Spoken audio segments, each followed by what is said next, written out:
Im đi nhá, cấm nước đi đâu ấy.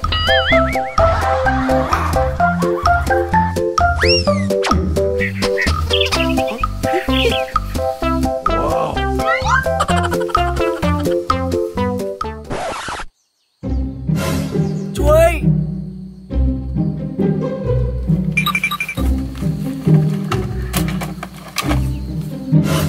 Oh no!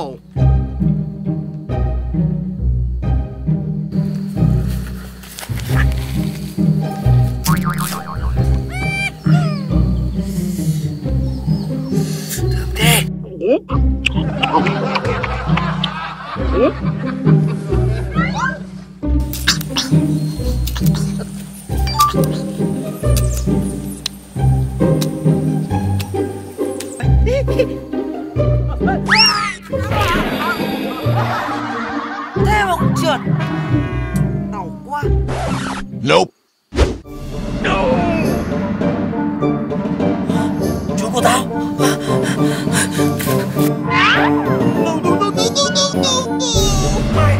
Mày dám ăn chuối của tao.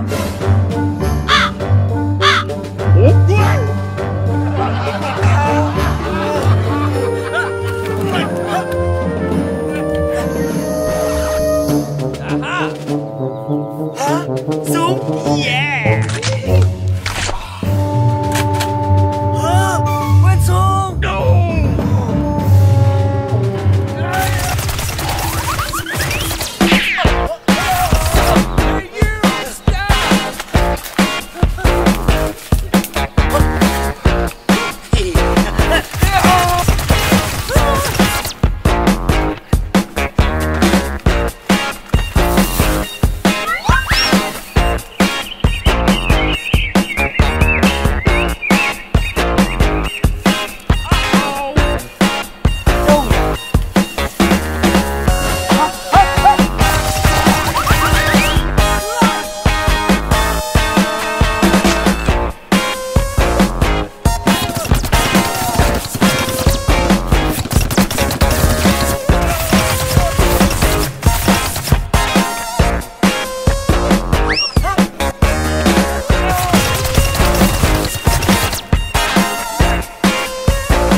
Chạy đâu nhỉ? Quay lại. Đâu?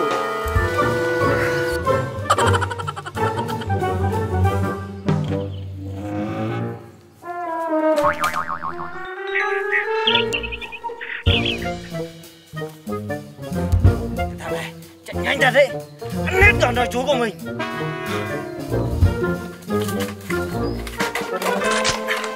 Yeah.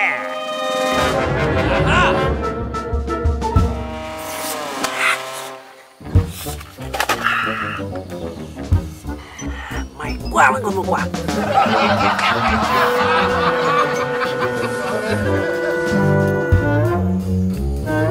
Nhãi con này chạy nhanh đấy.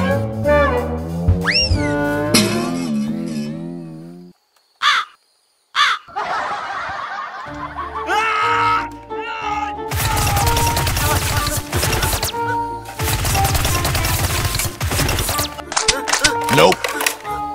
Aha.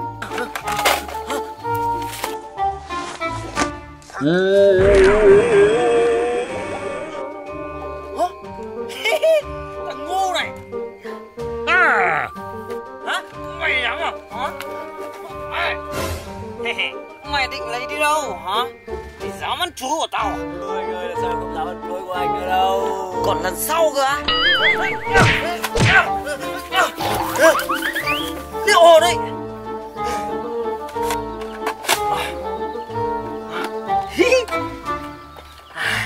Lại mấy khẩu súng. Yeah.